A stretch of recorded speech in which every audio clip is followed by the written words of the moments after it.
Bonjour encore, Église chrétienne d'Edmundston. Et nous sommes ici via vidéo avec vous dans votre foyer, encore une fois. J'espère que vous avez votre tasse de thé ou votre café avec vous. Moi, j'en ai pas, mais on va en prendre plus tard. Juste une couple de choses que j'aimerais vous annoncer premièrement concernant les APDC, les Assemblées Pentecôte du Canada, nous demandent à les joindre dans la prière, une prière globale, une prière mondiale, de ce que, au travers le monde entier, beaucoup d'églises, pas juste les APDC, mais autres églises, autres dénominations, se joindre ensemble pour prier afin que Dieu mette sa main avec qu'est-ce qu'on passe au travers maintenant avec la virus Corona. Alors, c'est 2 Chroniques, chapitre 7, verset 14, que j'en suis sûr vous connaissez, mais je veux quand même le citer, le lire. Dans 2 Chroniques 7, 14, ça nous dit « Si mon peuple, sur qui est invoqué mon nom, s'humilie, prie et cherche ma face, et s'il se détourne de ses mauvaises voies, je l'exaucerai des cieux, je lui pardonnerai son péché et je guérirai son pays. Mes yeux seront ouverts désormais et mes oreilles seront attentives à la prière faite en ce lieu. Amen. » Alors, on nous demande de joindre les gens autour du monde à 7h14, 2 Chroniques 7h14. Alors, à 7h14 le matin et 7h14 le soir, 2 fois par jour, tout ce qu'on vient juste devant le trône de Dieu et qu'on lui demande de mettre sa main, d'agir et d'entreprendre et de guérir notre pays de cette maladie qui se passe. Alors, on vous invite à vous joindre à nous et à tout le monde autour du monde entier pour prier. Deuxième chose, vous voyez sur l'écran, si vous avez des requêtes de prière, je parle à vous, les membres de l'Église d'Edmundston, si vous avez des requêtes de prière et que vous aimeriez nous les communiquer, vous pouvez m'envoyer un courriel, un court courriel, peut-être 2-3 phrases me disant qu'est-ce que vous aimeriez comme requête de prière et on va prier ensemble en Église dimanche prochain pour ces requêtes-là. Alors, vous pouvez soit m'appeler sur mon cellulaire, le numéro est là, ou également sur mon courriel. S'il vous plaît, soyez à l'aise, qu'on puisse être ensemble, qu'on puisse prier les uns pour les autres. Et j'ai cru bon de faire cela afin qu'on puisse s'unir dans la prière en tant qu'Église locale. Amen. Alors, on veut continuer nos études qu'on faisait. Ça fait 6 semaines qu'on fait les études sur les paraboles de Jésus. Et puis, on est rendu maintenant à la 7e leçon. J'ai cru bon de continuer ces leçons-là. Et puis, je vais vous inviter, si vous avez vos Bibles, dans Matthieu, chapitre 22. Matthieu, chapitre 22. Et puis, le verset 1 au verset 14. Et nous allons lire cette portion, premièrement, concernant la parabole des noces. Alors, la parabole des noces. Matthieu 22, 1 à 14, la parole de Dieu nous dit ceci aujourd'hui. Jésus, prenant la parole, parla de nouveau en parabole. Et il dit, « Le royaume des cieux est semblable à un roi qui fit des noces pour son fils. Il envoya ses serviteurs appeler ceux qui étaient invités aux noces, mais ils ne voulaient pas venir. Il envoya encore d'autres serviteurs en disant, « Dites aux conviés, voici, j'ai préparé mon festin, mes bœufs et mes bêtes grasses sont tués, tout est prêt, venez aux noces. » Mais sans s'inquiéter de l'invitation, ils s'en allèrent, celui-ci à son champ, celui-là à son trafic, et les autres se saisirent des serviteurs, les outragèrent et les tuèrent. Le roi fut irrité il envoya ses troupes, fit périr ses meurtriers et brûla leur ville. Alors il dit à ses serviteurs, les noces sont prêtes, mais les conviés n'en étaient pas dignes. Allez donc dans les carrefours et appelez aux noces tous ceux que vous trouverez. Ses serviteurs allèrent dans les chemins, rassemblèrent tous ceux qu'ils trouvèrent, méchants et bons, et la salle des noces fut pleine des convives. Le roi entra pour voir ceux qui étaient à table, et il aperçut là un homme qui n'avait pas revêtu un habit de noces. Il lui dit, « Mon ami, comment es-tu entré ici sans avoir un habit de noces? » Cet homme eut la bouche fermée. Alors le roi dit aux serviteurs, « Liez-lui les pieds et les mains, et jetez-le dans les ténèbres du dehors, où il y aura des pleurs et des grincements de dents, car il y a beaucoup d'appelés, mais peu d'élus. Amen. » Notre Père Céleste, nous voulons te bénir, te remercier, Seigneur, que nous puissions venir dans ta présence, que nous pouvons entrer dans ta présence ensemble et d'être unis dans un sens, unis en esprit aujourd'hui, unis en Église, unis en tant que frères et sœurs, unis en tant que corps de Christ, en tant qu'Église. Et nous voulons te bénir, Seigneur, pour ta présence dans chaque foyer, chaque personne qui est à l'écoute, que tu puisses bénir cette parole, les paroles de Jésus à nos cœurs. Je te prie au nom de Jésus. Amen. Alors, les paraboles des noces. Cette parabole parle de l'invitation gracieuse de Dieu que nous trouvons dans le message de l'Évangile. Il nous montre comment certains gens réagissent avec indifférence et avec arrogance. Il nous montre comment certains gens assis essaient d'entrer dans la présence du roi. Ils essaient d'aller et de venir dans la présence du roi sans avoir un habit de noces, qui représente, comme vous savez, la justice du Seigneur, la justice de Christ, et que leur fin sera l'enfer. C'est certainement sage d'apprendre les enseignements du Seigneur Jésus-Christ.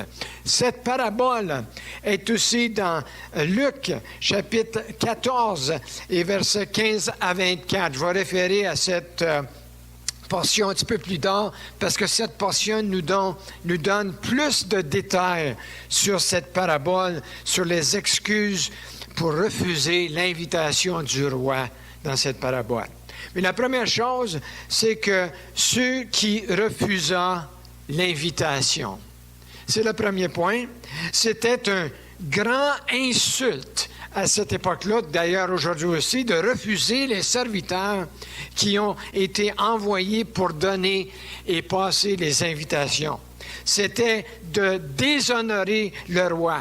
C'était de déshonorer son fils. C'était de déshonorer même les serviteurs.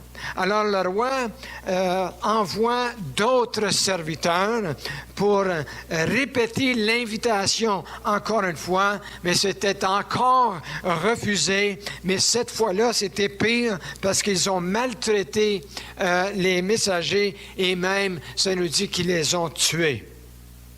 Le roi ensuite envoie son armée pour les détruire et il invite d'autres gens à venir aux noces.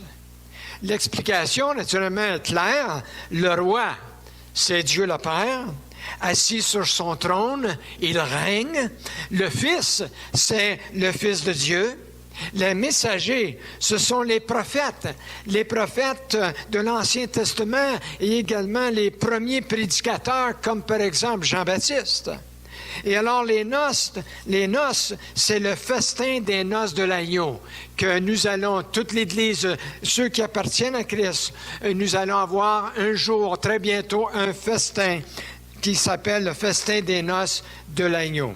Alors c'est qu'est-ce que Jésus parle de cela?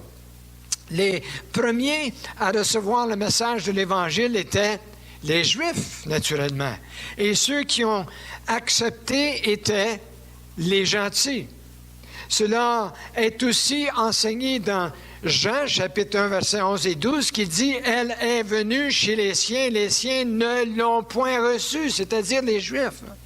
Mais à tous ceux qui l'ont reçu, c'est vous et moi, à tous ceux qui l'ont reçu, à ceux qui croient en son nom, elle a donné le pouvoir de devenir des enfants de Dieu. Alléluia! Quel merveilleux miracle! Cette parabole démontre qu'Israël a rejeté le Messie. Nous voyons la même chose dans la parabole du fils prodigue qu'on a déjà étudié. Le fils aîné représente Israël et inclut les gens qui ont ce même esprit. Également, les ouvriers engagés dans la vigne étaient engagés de bonne heure, mais ont été payés le même salaire que les autres. L'élément unique ici dans cette parabole est le refus volontaire de l'invitation. Ce n'est pas qu'ils ne pouvaient pas venir aux noces, mais qu'ils refusaient, carrément refusaient de venir. Leur raison pour refuser n'est pas donnée ici dans les Écritures, mais la façon dont ils les ont traités, c'est évident. S'ils ont traité les messagers de cette façon-là, imaginez ce qu'ils ressentaient pour le roi. Les gens haïssaient le roi. Mais Jésus, lui, aspirait à avoir une réponse favorable d'eux autres. Il aspirait, il voulait avoir une réponse d'eux autres. Il pleurait pour avoir cette réponse. Et dans Matthieu 23, il dit « Jérusalem, Jérusalem, qui tue les prophètes et qui lapide ceux qui te sont envoyés. Combien de fois ai-je voulu rassembler tes enfants comme une poule rassemble ses poussins sous ses ailes, et vous ne l'avez pas voulu. » Vous pouvez ressentir le cœur de Jésus là. Notez qu'ils ont littéralement tué le Christ. Et alors, dans Actes chapitre 7, ça nous dit « Lequel des prophètes, vos pères, n'ont-ils pas persécuté? » Ils ont tué ceux qui annonçaient d'avance la venue du juste, que vous avez livré maintenant et dont vous avez été leur meurtrier, vous qui avez reçu la loi d'après des commandements d'anges et qui ne l'avez point gardée. C'est clair et précis. Aujourd'hui, naturellement, on ne tue pas des prophètes, pas dans ce pays en tout cas, mais le même esprit est présent parmi nous et certainement que le Seigneur est méprisé. Le grand prédicateur américain Charles A. Spurgeon a prêché sur cette parabole. On nous dit qu'il a prêché 7 sermons seulement sur cette parabole. Et j'aimerais citer juste une chose qu'il disait à propos de cette parabole. Il dit « Le même esprit est trouvé aujourd'hui parmi la nouvelle génération. Ils ont eu des parents pieux et dévoués. Ils ont entendu l'Évangile maintes fois, mais alors ils refusent de venir. Que ce soit d'une manière ou d'une autre, ils refusent. Que ce soit l'ancien pasteur ou un nouveau pasteur, il n'y a pas de différence. Ce qu'ils ont besoin, ce n'est pas une nouvelle manière d'entendre, mais c'est un nouveau cœur. Et Spurgeon, naturellement, avait entièrement raison. Certains gens se font des excuses, comme on voit dans cette parabole, comme j'ai mentionné peut-être dans Luc, chapitre 14 et verset 18. Ça nous dit ceci, verset, Luc 14, verset 18, ça nous dit ceci. Écoutez, ça nous dit, mais tous unanimement se mirent à s'excuser. Le premier lui dit, j'ai acheté un champ, je suis obligé d'aller le voir. Excuse-moi, je te prie. Un autre dit, j'ai acheté 5 paires de bœufs et je vais les essayer. Excuse-moi, je te prie. Un autre dit, je viens de me marier et c'est pourquoi je ne puis aller. Les excuses. Beaucoup d'excuses. Beaucoup d'excuses. Et ce n'est pas comme s'ils étaient à leur mort, que c'était quelque chose d'absolument impossible, ou si quelqu'un les aurait enfermés en prison pour les empêcher d'aller aux noces. Non, non, c'est pas ça du tout. Leurs excuses, c'est des excuses qui sont légères. Voir son nouveau chant, par exemple, dans les Écritures ici, ça pourrait toujours attendre. Essayer ses bœufs, ça ne presse pas. La nouvelle mariée serait, j'en suis sûr, bienvenue au festin si son mari l'aurait invité à venir avec lui. Et à part de tout cela, l'invitation avait été faite 2 fois. Et alors, ils auraient pu arranger leur cédule en conséquence de ça. Pas d'excuses. Beaucoup des gens aujourd'hui rejettent l'Évangile pour des raisons similaires.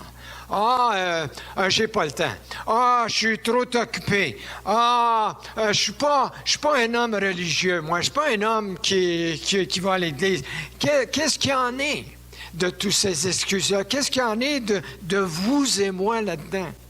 Nous devons vraiment saisir toute opportunité pour la repentance et le service pendant que nous avons le temps et le temps qui nous reste. Il ne nous reste pas beaucoup de temps et on a besoin de la saisir et de servir notre Dieu. Et alors, la première chose, c'est qu'ils refusaient, ces gens-là refusant l'invitation, comme j'ai dit, qui représentait les Juifs, mais qui représentent le même esprit aujourd'hui, des gens qui refusent. Deuxièmement, ceux qui ont accepté l'invitation.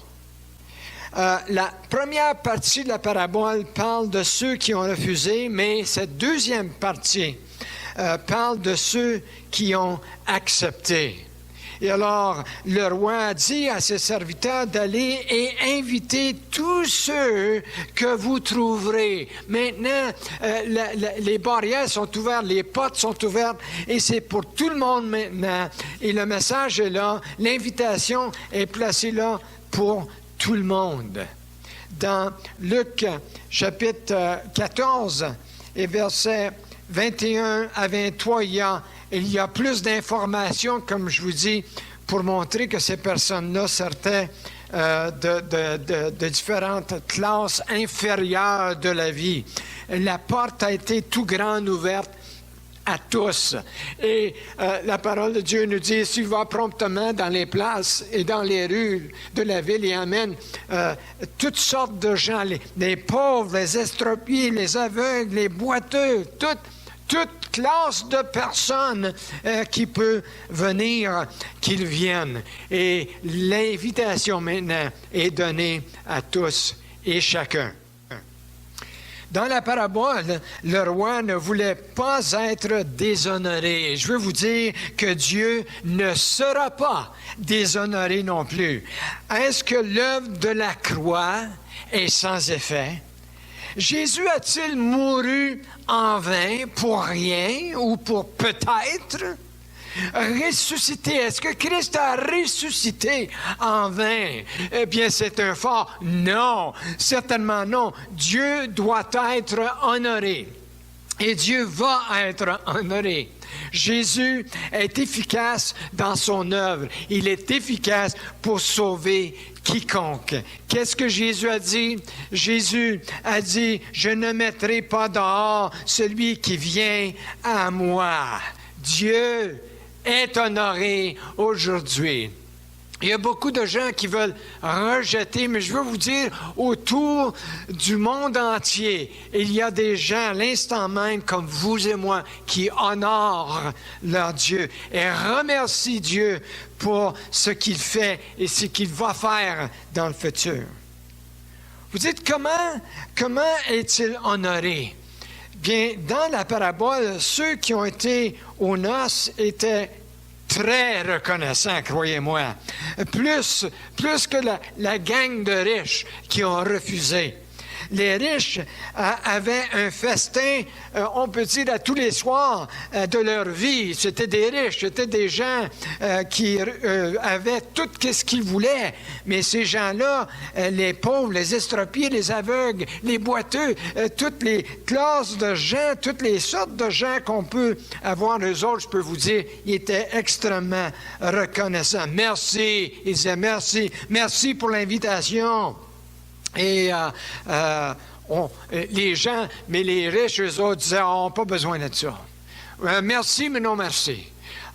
On est bien comme qu'on est, mais les pauvres avaient complètement une autre attitude. Eux autres disaient, oh, merci, je suis dans un palais ici, je mange à la table du roi. Imaginez ça, longue vie au roi, long live the king, on dit en anglais, bénédiction sur le prince et son épouse. Et alors, ils étaient très, très, très reconnaissants. Êtes-vous reconnaissant? J'en suis sûr que si vous avez compris le message de l'Évangile, vous êtes un d'entre ceux qui sont tellement heureux d'avoir accepté l'invitation et de venir au festin. Il y avait beaucoup de joie avec eux qu'avec ceux qui étaient les orgueilleux, les premiers qui ont rejeté. Eux autres étaient comme, je ne sais pas comment on appelle ça en français, mais le starch qu'on faisait anciennement, qu'on mettait sur les collets des chemises, puis pour qu'on soit, ça a l'air propre, mais ça paraît comme on est raide. Et puis, ces orgueilleux, c'était peut-être comme ça, mais ces pauvres-là avaient beaucoup de plaisir et se réjouissaient comme cette famille se réjouit du festin et était tellement reconnaissant.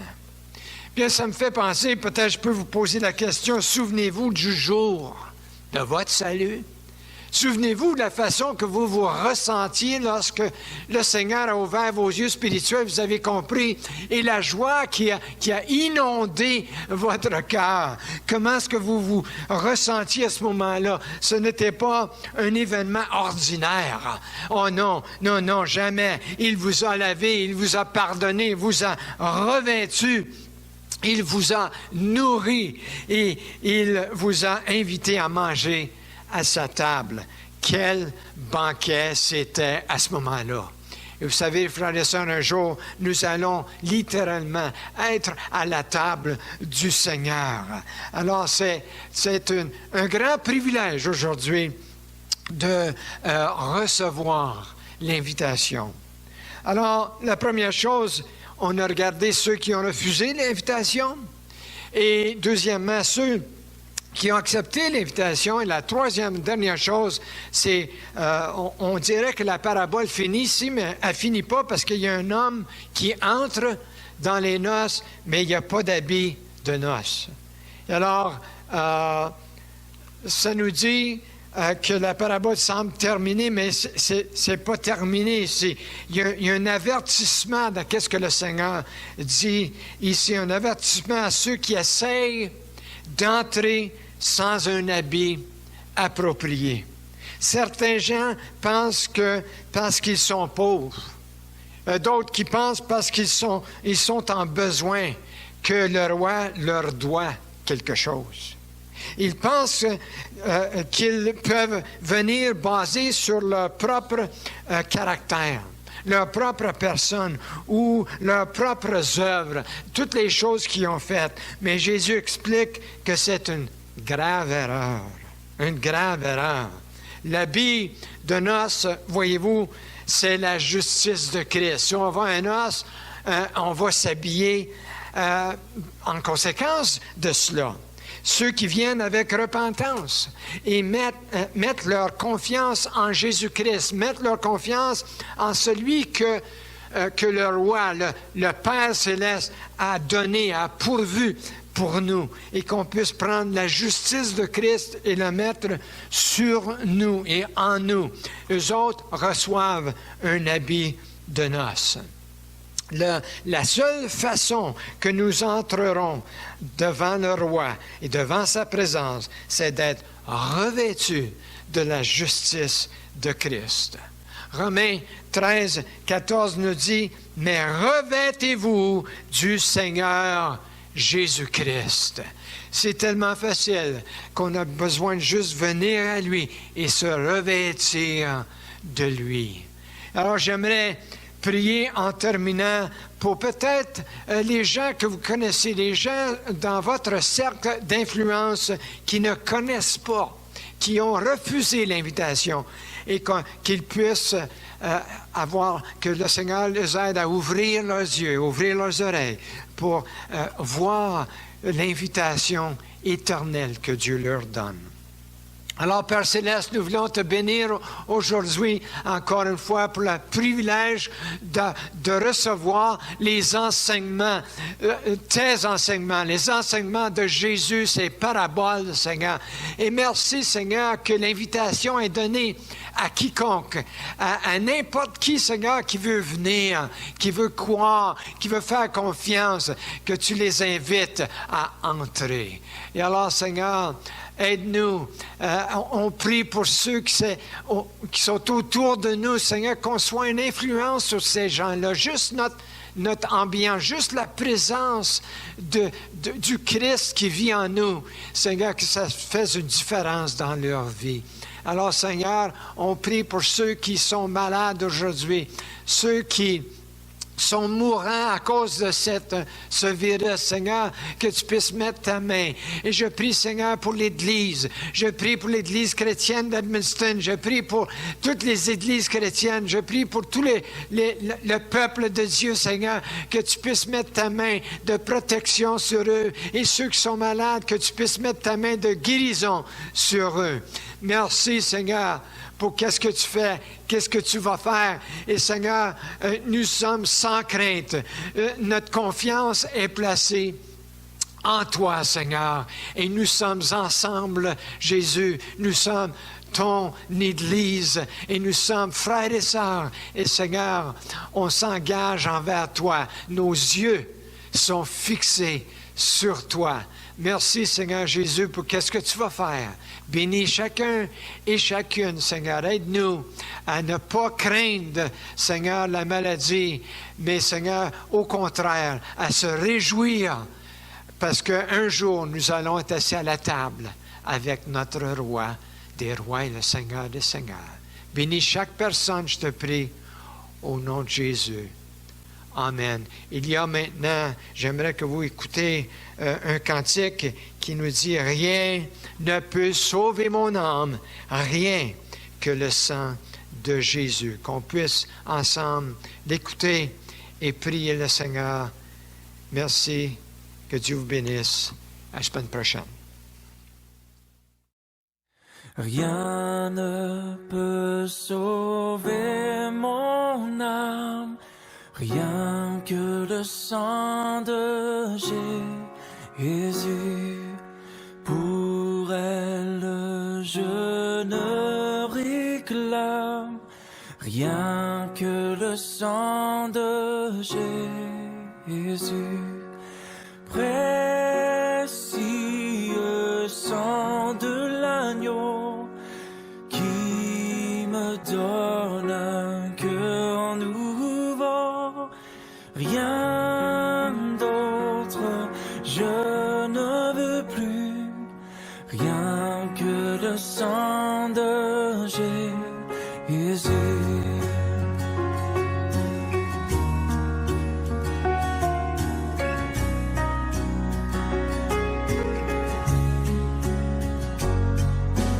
Pour mon pardon, je ne vois rien que le sang de Jésus. Pour mon salut, je ne crois rien que le sang de Jésus.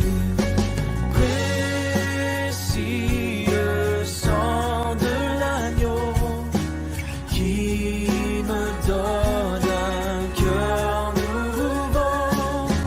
Rien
Alléluia. Oui, je n'ai pour toute espérance rien que le sang de Jésus. Pour appui, pour confiance, rien que le sang de Jésus. Alléluia. Merci Seigneur pour ton précieux sang. Merci Seigneur que tu as payé le prix pour chacun de nous et qu'aujourd'hui nous sommes en paix à cause de toi. Seigneur, que tu puisses bénir mes frères et mes sœurs, chaque famille représentée dans cette Église et chaque personne qui est à l'écoute aujourd'hui, que tu puisses les bénir avec le plus grand don qu'il n'y a pas sur terre, le Seigneur Jésus-Christ. Je te prie au nom de Jésus et pour ta gloire. Amen. Merci. Bonne journée. À la prochaine. Je ne voulais pas oublier de vous dire également concernant vos requêtes de prière, si vous pourriez les envoyer le plus tôt possible parce qu'on filme la vidéo à l'avance de dimanche. Fait que si vous l'envoyez samedi, ça va être trop tard. Alors, pour les requêtes de prière, vous pouvez les envoyer ce soir ou demain ou vendredi matin le plus tard. Et puis dimanche, on pourra prier pour ces requêtes-là. Merci. Que Dieu vous bénisse.